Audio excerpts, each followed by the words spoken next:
90 రోజుల కోర్సు పూర్తి చేస్తే చాలు 100% ప్లేస్మెంట్ సపోర్ట్ తో సాఫ్ట్వేర్ జాబ్ మీ సొంతం. వెంటనే కోడ్ జ్ఞాన్ డెస్టినేషన్ ని సంప్రదించండి. నమస్కారం ఉమా గారు. నమస్తే అమ్మా. అనురాధ నక్షత్రం వారికి నూతన సంవత్సరంలో ఎలా ఉండబోతుంది? వారు ఎలాంటి పరిహారాలు చేసుకోవాలి అంటారు? తప్పకుండా అమ్మా. విశ్వావసునామ సంవత్సరం ప్రారంభం కాబోతోంది. మార్చి 30వ తారీఖున స్టార్ట్ అవుతుంది. అయితే అనురాధ నక్షత్రం అనేటువంటిది వృశ్చిక రాశిలో సంచరించేటువంటి నక్షత్రము. అయితే వృశ్చిక రాశి వాళ్ళ యొక్క గుణగణాలైన అనురాధ నక్షత్రానికైనా కాస్త కొంచెం ఇబ్బందికరంగా ఉన్నాయి, మిశ్రమ ఫలితాలు ఉన్నాయి, జాగ్రత్తలు తీసుకోవాలని చెప్పచ్చు. అయితే మార్చి 30వ తారీఖున ప్రధానంగా మారబోయేటువంటి గ్రహము శని యొక్క సంచారం మారుతుంది. శని 4వ స్థానం నుంచి 5వ స్థానమైన మీనంలోకి ఎంటర్ అవబోతున్నారు. అలా జరిగిన తర్వాత ఏం జరుగుతుంది అంటే శని అర్ధాష్టమ శని దోషాన్ని వీడి పంచమ స్థానంలోకి వెళ్తున్నారు.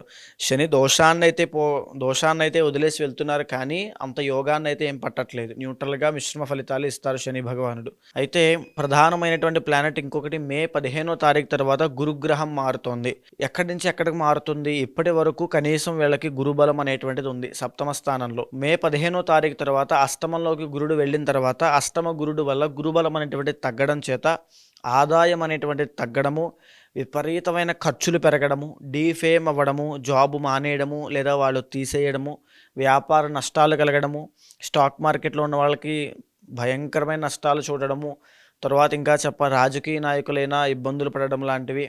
ఎవరైతే పబ్లిక్ ఫిగర్లా ఉంటారో, ఎవరైతే ఈ సోషల్ మీడియా కానీ మీడియా రంగంలో కానీ ఉంటారో వాళ్ళందరికీ కూడా డీఫేమ్, టార్గెటింగ్, బ్లేమింగ్ కానీ ఇవన్నీ ఎక్కువ అవ్వడము, ఫైనాన్షియల్ క్రైసిస్లోకి వెళ్ళి అప్పుల బాధ తట్టుకోలేక చాలా ఇబ్బంది పడడం లాంటివి మే టు అక్టోబర్ దాకా చాలా తీవ్రంగా ఉంటాయని చెప్పొచ్చు.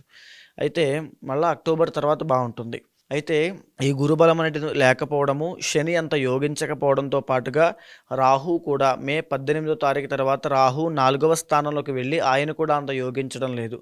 అంటే మేజర్ 3 బిగ్ ప్లానెట్స్ అయిన గురు, శని, రాహు ముగ్గురు కూడా యోగించడం లేదు. అయితే కేతువు మాత్రం మే 18వ తారీఖు తర్వాత 10వ స్థానంలోకి 11 నుంచి 10లోకి వెళ్ళడం వల్ల కాస్త యోగిస్తున్నాడని చెప్పచ్చు. అయితే ఇది ఎలాంటి ప్రభావాలు ఇస్తుంది అని అంటే, ఆదాయం తగ్గినప్పటికీ కూడా కొత్త జాబ్లో కానీ కొత్త వ్యాపారం కానీ పెట్టడము, అందులో అప్పుడప్పుడే ఎదుగుదల అవి చూడడం చేత ఆదాయం విషయంలో కాకుండా ఎదుగుదల, అభివృద్ధి అనేటువంటిది ఖచ్చితంగా జరుగుతుంది. ఆ ప్రోగ్రెషన్ అనేది కనబడుతుంది, కానీ ఆదాయం విషయంలో మాత్రం కాస్త ఇబ్బందికరంగానే ఉంటుంది అని చెప్పచ్చు. అంటే ఓవరాల్గా వృశ్చిక రాశి ఉన్నటువంటి ఈ అనురాధ నక్షత్రానికి మిశ్రమ ఫలితాలే గోచరిస్తున్నాయి. అయితే ఇంతటి మిశ్రమ ఫలితాలు గోచరించినటువంటి ఈ పరిస్థితుల్లో కూడా రవి అండ్ కుజుడు అంటే సన్ అండ్ మార్స్ ప్లానెట్ యొక్క ప్లేస్మెంట్స్ ఆధారంగా కొన్ని మంత్స్ అనేవి ఒక గొప్ప రాజయోగాన్ని వీళ్ళకి కలగజేసేలా ఉంటాయి. అంటే ఇంతటి దుర్భరమైన స్థితులు ఏమైనా వచ్చినప్పటికీ కూడా మధ్యలో వచ్చిన ఈ మంత్స్లో మాత్రం చాలా గొప్ప ఉపశమనాన్ని, రాజయోగాన్ని పడతాయి అని చెప్పచ్చు. అయితే ప్రధానంగా మనం ఫస్ట్ మాట్లాడుకుంటే రవి యొక్క సంచారం మూలాన ఆయన ఇచ్చేటువంటి రాజయోగం వల్ల 2025 ఏప్రిల్ 15వ తారీఖు దగ్గర నుంచి మే 15వ తారీఖు దాకా అద్భుతమైన రాజయోగం వీళ్ళకి పట్టబోతుంది అని చెప్పచ్చు.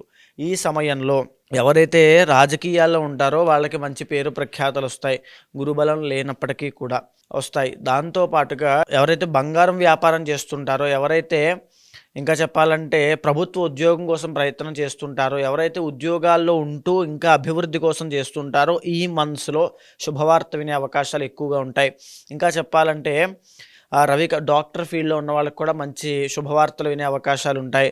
ఇంకా రవి మూలాన అద్భుతమైన ఏ పనైనా చాకచక్యంగా చాలా ఫాస్ట్గా అయ్యేటువంటి అవకాశాలు ఎక్కువగా ఉంటాయి. అంతవరకు చాలా పర్వాలేదు. మళ్ళా ఇలాంటి యోగమే తిరిగి ఆగస్టు 15వ తారీఖు దగ్గర నుంచి అక్టోబర్ 15 దాకా వీళ్ళకి పడుతుంది. ఆల్మోస్ట్ గురుబలం లేనటువంటి మనసులో ఈ రవి అనేటువంటి ప్లానెట్ వీళ్ళని కాపాడుతోంది అని చెప్పచ్చు. దీనికి తోడు వీళ్ళ ప్రయత్న బలం కూడా చాలా ఎక్కువ ఉండాలి. మీరు అనురాధ నక్షత్రం అయితే కనుక మీ ఎఫర్ట్స్ అనేవి చాలా ఎక్కువగా పెంచండి. మే దగ్గర నుంచి అక్టోబర్ దాకా ఇంకా ఎక్కువగా పనిచేయండి. తెలివితేటలతో అడుగు వేయండి, మనోధైర్యంతో ముందుకు వెళ్ళండి. ఎక్కడా కూడా నిరాశ పడద్దు, ఎందుకంటే గురుబలం లేదు కాబట్టి. కేతువు ఆ రవి మిమ్మల్ని కాపాడుతున్నారు కాబట్టి వాళ్ళకి ఎక్కువగా స్తోత్రము, శ్లోకాలు చదువుతూ ముందుకు వెళ్ళండి. గురుబలం పెరగడం కోసము శనగలు దానం ఇవ్వండి, కుక్కలకి ఆహారంగా పెట్టండి ఏమైనా. తరువాత దత్తాత్రేయ స్వామి దర్శనం ఖచ్చితంగా చేసుకోండి. అయితే కుజుడి యొక్క బలం పెరగడం వల్ల 2026 15వ తారీఖు జనవరి దగ్గర నుంచి 25వ తారీఖు ఫిబ్రవరి దాకా రాజయోగము. ఎలాంటి రాజయోగం ఉంటుంది? ప్రధానంగా ఎవరైతే కాంపిటేటివ్ ఎగ్జామ్స్ రాస్తూ ఉంటారో వాళ్ళకి విజయం పొందే అవకాశం ఉంటుంది. స్పోర్ట్స్ ఫీల్డ్లో ఉన్న వాళ్ళకి అద్భుతమైన రాణింపు ఉంటుంది. ఇంకా చెప్పాలంటే ఫుడ్ బిజినెస్ చేసే వాళ్ళకి అద్భుతమైన లాభాలు పొందే అవకాశం ఉంటుంది. కోర్టు వ్యవహారాల్లో ఉన్న వాళ్ళకి ల్యాండ్ డిస్ప్యూట్స్ కానీ ల్యాండ్ సెటిల్మెంట్స్ కానీ అందులో ఎవరైనా ఉన్న వాళ్ళందరికీ కూడా విజయం పొందే అవకాశం ఉంటుంది. ప్రత్యర్థుల మీద వీళ్ళదైనటువంటి విజయ పందా ఎగరేసే అవకాశాలు ఉంటాయి. రవి కుజుల యొక్క బలం వల్ల వీళ్ళకి ఈ మనసులో అద్భుతమైన రాజయోగం ఖచ్చితంగా పడుతుంది. అయితే 2025వ సంవత్సరం మే అండ్ జూన్ మాసాల్లో ఈ 2 నెలల్లో శుక్రబలం తగ్గడం చేత ఎవరైతే సినీ నాటక కళారంగాల్లో ఉంటారో, ఎవరైతే నృత్య గీత వాద్యాది రంగాల్లో వాళ్ళదైన ప్రతిభ చాటాలనుకుంటూ కోరుకుంటూ ఉంటారో వాళ్ళకైతే ఖచ్చితంగా కాస్త ఇబ్బందికరమైన పరిస్థితులు, చేదు అనుభవాలు ఎక్కువ అవుతాయని చెప్పచ్చు. బికాజ్ శుక్రుడు వీక్ అవుతున్నాడు కాబట్టి ఆడవాళ్ళ పట్ల చాలా జాగ్రత్త వహించండి. ఆడవాళ్ళైతే వాళ్ళ యొక్క ఆరోగ్యపరమైన విషయాల మీద శ్రద్ధ వహించండి. లగ్జరీ కోసం వెళ్ళి విపరీతంగా డబ్బులు ఖర్చు పెట్టద్దు. జోదం కానీ, స్టాక్ మార్కెట్ కానీ, బెట్టింగ్స్ కానీ ఇలాంటి వాటి జోలికి వెళ్ళడం వల్ల అధిక మొత్తంలో ధన వ్యయం అయ్యే అవకాశం ఉంటుంది. ఆడవాళ్ళ విషయంలో ఎలాంటి తగువులకి కూడా తావివ్వకుండా చూసుకోండి. మే జూన్ మాసాల్లో సినీ రంగంలో పనిచేసే వాళ్ళు ఆ టైంలో ప్రధానంగా ఇది ముందడుగు సినిమా రిలీజులు కానీ అలాంటివి ఏది కూడా పెట్టుకోకుండా ఉండడానికి చూసుకోండి. అది దాటిన తర్వాత జూలై దగ్గర నుంచి మళ్ళీ శుక్రబలం పెరుగుతోంది. శుక్రబలం మే జూన్లో తగ్గుతోంది కాబట్టి ఆ శుక్రబలం పెరగడం కోసము మహాలక్ష్మీదేవి ఆరాధన, తరువాత బొబ్బర్లు దానంగా ఇచ్చినట్లయితే ఆ 2 మాసాల్లో కూడా గొప్ప విజయాన్ని చూసే అవకాశం ఉంటుంది. అయితే ఈ మాసాల్లో అద్భుతమైన విజయాన్ని చూస్తారు. ఓవరాల్గా చెప్పాలంటే ఈ యొక్క అనురాధ నక్షత్రానికి మిశ్రమ ఫలితాలే ఉంటాయి. రవి, కుజ, కేతు ఈ శుక్రబలాల వల్ల కాస్త ఉపశమనం కలుగుతూ మధ్య మధ్యలో అప్స్ అండ్ డౌన్స్ అనేవి వస్తూ ఉంటాయి. కానీ ఓవరాల్గా మీ పర్సనల్ చార్ట్ అనేది రీడ్ చేయడం చాలా అవసరము. బికాజ్ ఎందుకంటే ఈ సంవత్సరంలో ఏదైనా ప్రధాన మేజర్ డెసిషన్స్ ఏమైనా పెళ్ళి కానీ, సంతానము కానీ ఇలాంటి విషయాలు ఉన్నప్పుడు ఖచ్చితంగా పర్సనల్ చార్ట్ ఆధారంగా మీ జీవితంలో వచ్చిన లెఫ్ట్ ఆర్ రైట్ సిచ్యువేషన్లో నిర్ణయం తీసుకోవడం చాలా అవసరము. అలాంటి విషయాల్లో ఖచ్చితంగా పర్సనల్ చార్ట్ చెక్ చేసుకుని మాత్రమే ముందడుగు వేయండి.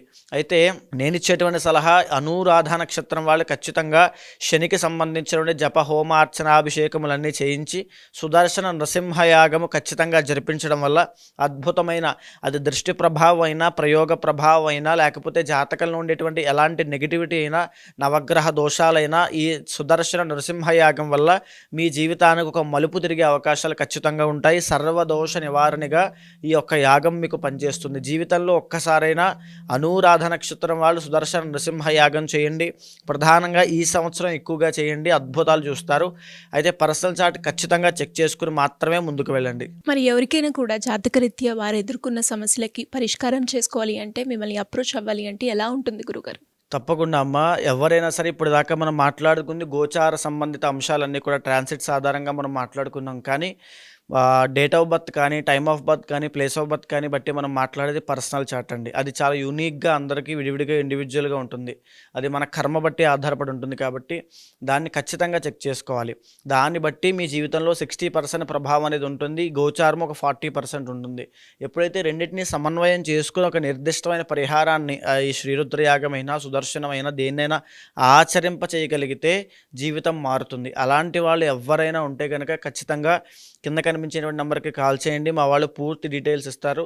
ఖచ్చితంగా మీ జాతకాన్ని చూసి కూలంకషంగా చర్చించిన తర్వాత ఒక మంచి పరిహారాన్ని మీతో ఆచరింపజేసి ఆ మంచి రిజల్ట్స్ వచ్చేలాగా ఖచ్చితంగా చేస్తాను. ధన్యవాదాలు గురుగారు. నమస్తే అమ్మ.